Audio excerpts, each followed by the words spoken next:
अस्सलाम वालेकुम स्टूडेंट्स, कैसे हैं आप लोग। उम्मीद है आप सब खैरियत से होंगे। आई एम सईदा कामना Nadeem, I am your biology teacher for class 9th। Students, आज जो हम लोग टॉपिक स्टार्ट करने जा रहे हैं वो ये है कि प्लाज्मोडियम किस तरह मलेरियल पेशेंट से एक हेल्दी पर्सन में ट्रांसमिट होता है। जी स्टूडेंट्स, तो आज हम लोग पढ़ने जा रहे हैं कि प्लाज्मोडियम जो कि कॉजेटिव एजेंट है मलेरिया का, वो एक पर्सन से दूसरे पर्सन में किस तरह ट्रांसमिट होता है। हम लोग को ये बात तो साबित हो गई कि मलेरिया प्लाज्मोडियम की वजह से ही कॉज हो रहा है, मगर अब साइंटिस्ट के सामने जो नेक्स्ट बायोलॉजिकल प्रॉब्लम आया वो ये आया कि प्लाज्मोडियम आखिर किस तरह एक इंसान से दूसरे इंसान में ट्रांसमिट हो रहा है। तो इसके लिए हमारे पास जो ऑब्जर्वेशंस थी वो दो थी, और वो दो ऑब्जर्वेशंस क्या थी। एक तो ये कि मलेरिया का और मार्शी एरियाज का आपस में कोई ना कोई रिलेशन है। तो दूसरी ऑब्जर्वेशन जो थी वो ये थी कि मार्शी पानी पीने से मलेरिया कॉज नहीं होता। हम देखते हैं कि इन ऑब्जर्वेशंस की बेस पर हमारे जहन में ख्याल आता है कि कोई ना कोई मलेरिया का और मार्शी एरियाज का आपस में लिंक है, या कोई ऐसा ऑर्गेनिज्म है जो कि कोई माइक्रो ऑर्गेनिज्म यानी प्लाज्मोडियम ह्यूमन तक ट्रांसमिट कर रहा है। इसके लिए 1883 में एक फिजिशियन था ए.एफ. किंग, उसने इस कॉज पर रिसर्च स्टार्ट की और उसने 20 ऑब्जर्वेशंस दी, जिनमें से कुछ बहुत ही इंपॉर्टेंट ऑब्जर्वेशंस आप लोग की बुक में भी दी गई हैं। जैसे कि जो पहली ऑब्जर्वेशन ए.एफ. किंग ने दी वो ये थी कि वो लोग जो आउटडोर्स होते हैं उनमें मलेरिया ज्यादा कॉमन था as compare to the people who slept indoors, यानी जो कमरों में सोते थे उनको मलेरिया होने का कम चांस होता था, यानी उनमें मलेरिया कम देखा गया जो कि बंद कमरों में सोते थे। लेकिन वो लोग जो सहन में सोते थे यानी खुली हवा में सोते थे उनके अंदर मलेरिया ज्यादा देखा गया। उसकी दूसरी ऑब्जर्वेशन ये थी कि वो लोग जो सोने के लिए अपने बेड्स को नेट से कवर करते हैं उनमें मलेरिया कम देखा गया, लेकिन वो लोग जो नेट्स के बगैर सोते थे उनमें मलेरिया ज्यादा देखा गया। तीसरी ऑब्जर्वेशन जो ए.एफ. किंग ने दी वो ये थी कि वो लोग जो कि स्मोकी एरिया के नजदीक सोते थे यानी धुएं वाले एरिया के नजदीक सोते थे उनमें मलेरिया कम पाया गया, और जो लोग खुली फिजा में सोते थे जहां पर कोई धुआं या कोई फायर वगैरह नहीं जली होती थी वहां पर सोने वाले लोगों में मलेरिया ज्यादा पाया गया। इन तीनों ऑब्जर्वेशंस की बेस पर ए.एफ. किंग ने एक मफरूजा कायम किया यानी हाइपोथेसिस दी। ए.एफ. किंग ने अपनी हाइपोथेसिस की बेस पर अपनी हाइपोथेसिस को सही मानते हुए कुछ रिजल्ट्स डिड्यूस किए, या कुछ ऐसे रिजल्ट्स प्रिडिक्ट किए जिनको उसने डिडक्शंस का नाम दिया। और ए.एफ. किंग ने क्या डिडक्शंस दी वो ये थी, Plasmodium should be present in mosquitoes, यानी उसने ये कहा कि प्लाज्मोडियम मॉस्किटो में प्रेजेंट होना चाहिए। और अगर ऐसा होता है तो इसका क्या मतलब है, तो इसका मतलब ये हुआ कि मॉस्किटो के ब्लड में प्लाज्मोडियम होना चाहिए, और ये मॉस्किटो प्लाज्मोडियम कहाँ से ले रहा है, ये प्लाज्मोडियम किसी भी मलेरियल पेशेंट को बाइट करके ले रहा है। और फिर जब ये प्लाज्मोडियम मॉस्किटो के ब्लड में आता है और यही मॉस्किटो जिसके पास प्लाज्मोडियम होता है वो किसी भी हेल्दी पर्सन को बाइट करता है, तो वो ये प्लाज्मोडियम ट्रांसमिट कर देता है उस हेल्दी पर्सन के ब्लड में। क्या वो डिडक्शंस जो ए.एफ. किंग ने दी ये डिडक्शंस सही है या गलत है? इसके लिए एक ब्रिटिश आर्मी फिजिशियन ने 1880s में, जो कि इंडिया में काम करता था, उसने एक्सपेरिमेंट किया। रोनाल्ड्रोस ने एक फीमेल एनोफिलस मॉस्किटो लिया और उसको अलाउ किया कि वो एक मलेरियल पेशेंट को काटे। जब उस फीमेल एनोफिलस मॉस्किटो ने एक मलेरियल पेशेंट को बाइट कर लिया तो उसके कुछ देर बाद रोनाल्ड रोस ने उस फीमेल एनोफिलस मॉस्किटो को किल कर दिया। और उसके बाद जब उसने ऑब्जर्व किया उस फीमेल मॉस्किटो को तो उसने कुछ ऐसा देखा, तो उसके स्टमक में प्लाज्मोडियम मल्टीप्लाई कर रहे थे। तो इससे ये बात तो पता चल गई कि जब भी कोई मॉस्किटो किसी भी मलेरियल पेशेंट को बाइट करता है तो फिर प्लाज्मोडियम उस मलेरियल पेशेंट से उस फीमेल एनोफिलस मॉस्किटो में ट्रांसमिट हो जाता है। लेकिन नेक्स्ट स्टेप जो इस एक्सपेरिमेंट का था वो कुछ ये था कि इस फीमेल मॉस्किटो को असल में एक हेल्दी पर्सन को बाइट कराना था, लेकिन क्योंकि किसी भी ह्यूमन बीइंग पर इसके बहुत सीरियस कॉन्सिक्वेंसेस हो सकते थे, इसलिए उस वक्त रोनाल्ड रोस ने इस मॉस्किटो को किल कर दिया और किसी भी और हेल्दी पर्सन को बाइट नहीं करने दिया। रोनाल्ड रोस ने यह फैसला किया कि ये एक्सपेरिमेंट पहले हम किसी भी स्पैरो पे करते हैं। इस पर्पस के लिए उसने एक स्पैरो ली जिसको के मलेरिया था और उसने एक फीमेल क्यूलेक्स मॉस्किटो को अलाउ किया कि वो इस मलेरियल स्पैरो को बाइट करें। उसके बाद रोनाल्ड रोस ने इनमें से कुछ मॉस्किटोज को किल कर दिया और डिफरेंट वक्तों में इन मॉस्किटोज को ऑब्जर्व किया। रोनाल्ड रोस ने जब इन फीमेल क्यूलेक्स मॉस्किटोज को ऑब्जर्व किया तो उसने ये देखा कि प्लाज्मोडियम मल्टीप्लाई कर रहा है in the walls of the stomach of the mosquito और फिर ये मल्टीप्लाइड प्लाज्मोडियम मूव करते हैं into the salivary glands of mosquito और कुछ मॉस्किटोज जो कि अभी भी जिंदा थे उनको रोनाल्ड रोस ने अलाउ किया कि वो हेल्दी स्पैरोज को बाइट करें और जब उन मॉस्किटोज ने हेल्दी स्पैरोज को बाइट किया तो उनमें भी मलेरिया डेवलप हो गया। रोनाल्ड रोस ने ऑब्जर्व किया कि वो हेल्दी स्पैरोज जिनको मॉस्किटो ने बाइट किया है अब उनके ब्लड में बहुत सारे प्लाज्मोडिया नजर आए। इसका मतलब ये हुआ कि मॉस्किटो ही वो ऑर्गेनिज्म था जो कि प्लाज्मोडियम को मलेरियल पेशेंट से लेता था और ट्रांसमिट करता था इनटू हेल्दी पर्सन्स।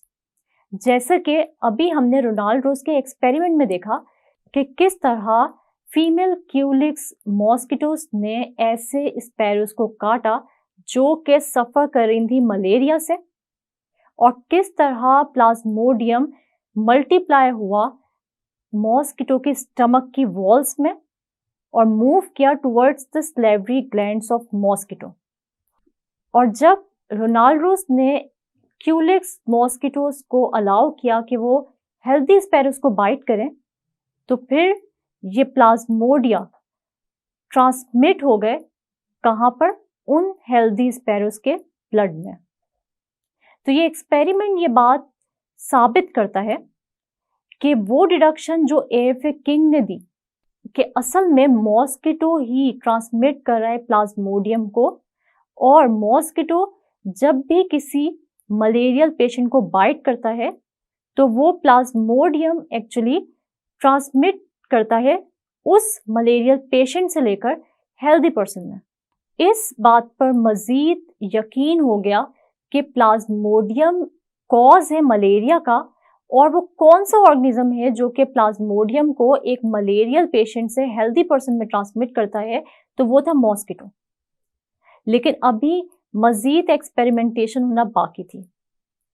कुछ साइंटिस्ट ने ये फैसला किया कि अब यही एक्सपेरिमेंट हम ह्यूमन बीइंग्स पे करते हैं। तो 1898 में एक इटालियन आर्मी फिजिशियन था जिसने एक्सपेरिमेंट किया ह्यूमन बीइंग्स पर और उसने एक फीमेल एनोफिलस मॉस्किटो को अलाउ किया कि वो एक मलेरियल पेशेंट को बाइट करे और उसके बाद उन फीमेल एनोफिलस मॉस्किटोस ने बाइट किया कुछ हेल्दी पर्सन्स को और कुछ दिन बाद उन हेल्दी पर्सन्स में मलेरिया डेवलप हो गया। इसका मतलब ये हुआ कि प्लाज्मोडियम ही वो माइक्रो ऑर्गेनिज्म था जो कि मलेरिया का कॉजेटिव एजेंट था, और ये ट्रांसमिट किस तरह हो रहा था, एक मॉस्किटो से, और वो मॉस्किटो फीमेल एनोफिलस मॉस्किटो भी हो सकता है और वो फीमेल क्यूलेक्स मॉस्किटो भी हो सकता है। इंसानों में जो मॉस्किटो प्लाज्मोडियम को ट्रांसमिट करता है वो है फीमेल एनोफिलस मॉस्किटो, और बर्ड्स में जो प्लाज्मोडियम को ट्रांसमिट करता है वो है फीमेल क्यूलेक्स मॉस्किटो। यहाँ पर स्टूडेंट्स एक क्वेश्चन आप लोगों को दिया हुआ है, आप लोगों से एक क्वेश्चन पूछा गया है कि अपनी हाइपोथेसिस जो कि था Plasmodium is the cause of malaria, जब इस हाइपोथेसिस को हम एक्सपेरिमेंट से गुजारेंगे तो इस एक्सपेरिमेंटेशन में कंट्रोल ग्रुप कौन सा होगा और एक्सपेरिमेंटल ग्रुप कौन सा होगा।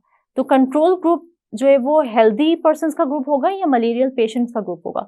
तो हम देखते हैं कि जो कंट्रोल ग्रुप में हम जिन लोगों को हम रखेंगे वो होगा हेल्दी पर्सन्स का ग्रुप जिनको मलेरिया नहीं है, और एक्सपेरिमेंटल ग्रुप में हम लोग ऐसे लोगों को रखेंगे जिनको के ऑलरेडी मलेरिया है, जिसके अंदर प्लाज्मोडियम है, और उसके बाद फिर हम दोनों के ब्लड को लेकर टेस्ट करेंगे और एग्जामिन करेंगे अंडर माइक्रोस्कोप, और फिर हम देखेंगे कि हेल्दी पर्सन्स के ब्लड के अंदर जो है वो प्लाज्मोडियम मौजूद है या नहीं, और क्या जो मलेरियल पेशेंट्स हैं उनके अंदर प्लाज्मोडियम मौजूद है या नहीं।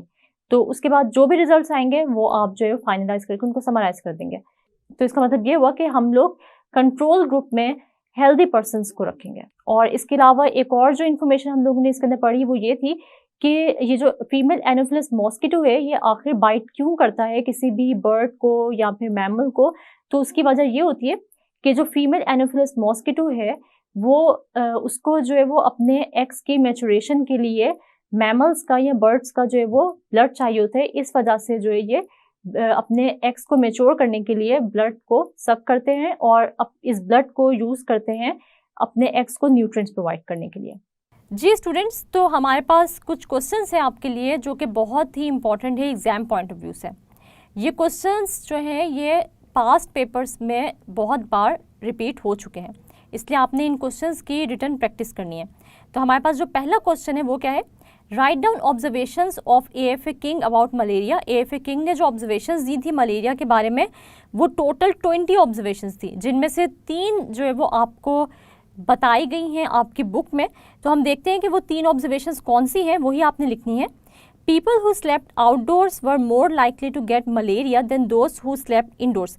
यानी वो लोग जो कि खुली फिजा में सोते थे, बाहर सोते थे, उनको मलेरिया जो है वो ज़्यादा होता था as compare to the people जो कि इंडोर्स सोते थे, यानी कमरों के अंदर सोते थे, छत के नीचे सोते थे या बंद जगह पे सोते थे। इसके बाद जो ऑब्जर्वेशन दी गई AFA किंग की तरफ से वो थी people who slept under fine nets were less likely to get malaria than those who did not use such nets। एक और ऑब्जर्वेशन जो AFA किंग ने दी वो ये थी कि वो लोग जो कि नेट चूज़ करते थे यानी मॉस्किटो नेट चूज़ करते थे उनको मलेरिया जो है वो कम होता था, लेकिन वो लोग जो कि नेट्स के बगैर जो है वो सोते थे उनको मलेरिया जो है वो ज़्यादा होने के चांसेस होते थे। इसके बाद एक और जो ऑब्जर्वेशन दी गई वो क्या थी, individuals who slept near a smoky fire usually did not gate malaria. वो लोग जो कि स्मोकी फायर के नज़दीक सोते थे उनको भी जो है वो मलेरिया नहीं होता था। तो ये 3 ऑब्जर्वेशंस थी जो कि AFA किंग ने दी, इसलिए आपने ये ऑब्जर्वेशंस, चाहे वो आपसे जनरल ऑब्जर्वेशंस पूछे जाए मलेरिया के बारे में जैसे मैंने आपको बताई वो जो 4 ऑब्जर्वेशंस थी, या फिर अगर आपसे AFA किंग के पूछे जाएंगे तो आपने ये 3 ऑब्जर्वेशंस लिखनी है। अगर आपको किसी साइंटिस्ट का नाम नहीं बताया गया और आपसे जनरली पूछा जा रहा है कि मलेरिया की ऑब्जर्वेशंस कौन सी थी तो आपने वो 4 ऑब्जर्वेशंस लिखनी है। इसके बाद स्टूडेंट्स हमारे पास दूसरा क्वेश्चन है, why female mosquitoes need the blood of mammals and birds. तो आप लोगों को पता है कि फीमेल मॉस्किटो को मैमल्स और बर्ड्स का ब्लड क्यों चाहिए होता है, क्योंकि हम देखते हैं कि female mosquitoes need the blood of mammals and birds for the maturation of the eggs. यानी एग्स की मैचुरेशन के लिए, उनकी डेवलपमेंट के लिए फीमेल मॉस्किटो को मैमल्स का और बर्ड्स का ब्लड चाहिए होता है, इसीलिए ये हमारा ब्लड जो है मॉस्किटो, जो फीमेल मॉस्किटो होती है वो सक करती है। इसके बाद स्टूडेंट्स हमारे पास जो क्वेश्चन है ये बहुत ही इंपॉर्टेंट है और ये आपसे जो है वो पास पेपर में भी आपको ज़रूर नज़र आएगा। हम देखते हैं, differentiate between Culex and Anopheles mosquito, कि क्यूलेक्स और एनोफिलस मॉस्किटो में क्या डिफरेंस है। तो हम देखते हैं कि क्यूलेक्स और एनोफिलस मॉस्किटो दोनों ही फीमेल मॉस्किटो हैं।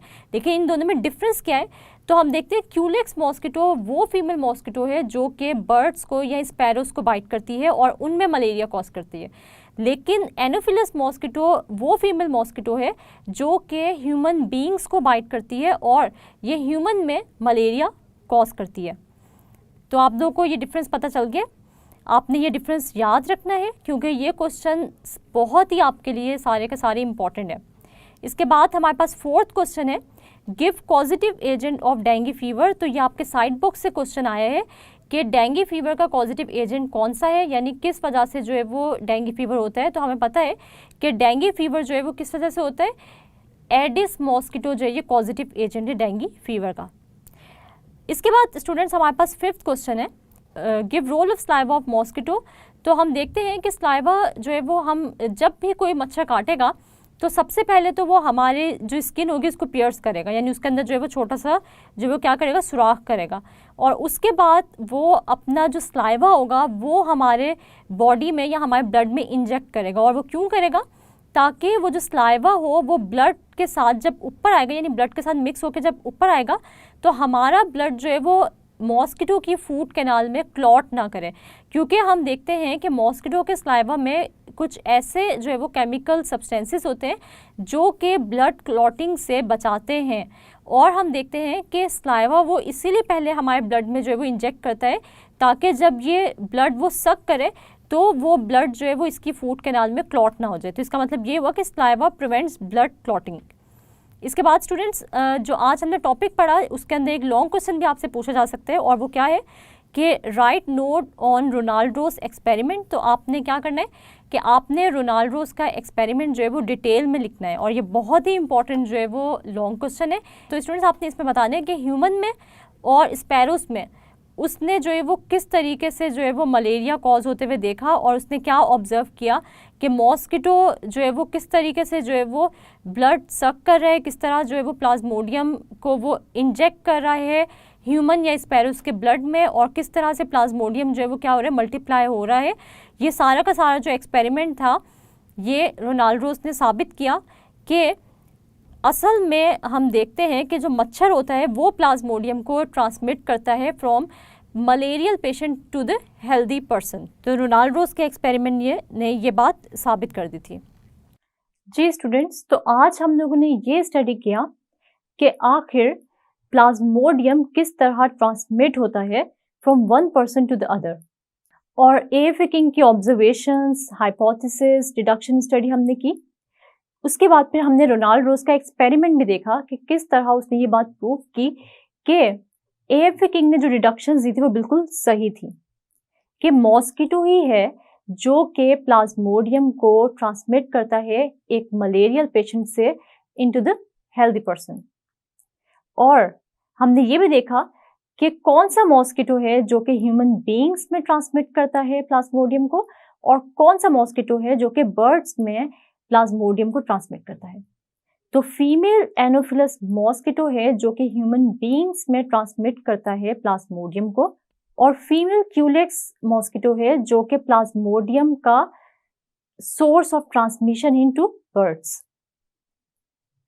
इस तरह हम लोगों ने अपने आज के लेक्चर में और पिछले लेक्चर से ये सीखा कि बायोलॉजिकल मेथड को एडॉप्ट करके हम कोई भी बायोलॉजिकल प्रॉब्लम सॉर्ट आउट कर सकते हैं। मलेरिया एक बहुत ही बड़ी बायोलॉजिकल प्रॉब्लम थी बायोलॉजिस्ट के लिए। इस बीमारी से 3 में से हर एक बंदा मर जाता था, जिसकी वजह से बहुत सारी डेथ्स वाक़या हो रही थी, और डॉक्टर, साइंटिस्ट और बायोलॉजिस्ट बहुत ही परेशान थे कि आखिर ये मलेरिया किस वजह से फैल रहा है। और इस बायोलॉजिकल प्रॉब्लम को यानी कॉज ऑफ मलेरिया को ढूंढने के लिए बायोलॉजिस्ट ने एडॉप्ट किया बायोलॉजिकल मेथड, और इसके डिफरेंट स्टेप्स से गुजर के उनको ये पता चला कि प्लाज्मोडियम ही है जो कि मलेरिया कॉज कर रहा है। उसके बाद जो दूसरी बायोलॉजिकल प्रॉब्लम हमने स्टडी की वो ये थी कि आखिर प्लाज्मोडियम किस तरह ट्रांसमिट हो रहा है। तो उसके लिए भी हमने बायोलॉजिकल मेथड का ही सहारा लिया और उस बायोलॉजिकल मेथड के डिफरेंट स्टेप्स को फॉलो करके हमें ये पता चला कि मॉस्किटो है जो कि किसी मलेरियल पेशेंट को जब बाइट करता है तो वो उस मलेरियल पेशेंट के ब्लड से प्लाज्मोडियम देता है और उसके बाद उस मॉस्किटो के स्टमक में प्लाज्मोडियम मल्टीप्लाई करते हैं और पहुंच जाते हैं मॉस्किटो के सैलिवरी ग्लैंड्स में। और जब वो मॉस्किटो हमें बाइट करता है तो सबसे पहले वो मॉस्किटो अपना सलाइवा हमारे ब्लड में इंसर्ट करता है ताकि हमारा ब्लड क्लॉट ना हो और इजीली वो ब्लड गुजर सके मॉस्किटो के फूड कैनाल से। इस तरह प्लाज्मोडियम जो कि सैलिवरी ग्लैंड्स ऑफ मॉस्किटो में प्रेजेंट होता है वो ट्रांसमिट हो जाता है एक हेल्दी पर्सन में और वो हेल्दी पर्सन भी कुछ दिन बाद मलेरिया का पेशेंट बन जाता है। उम्मीद है आप लोगों को आज के लेक्चर की अच्छे से समझ आ गई होगी। नेक्स्ट लेक्चर तक के लिए अपना बहुत सारा ख्याल रखिएगा। तब तक के लिए अल्लाह हाफिज।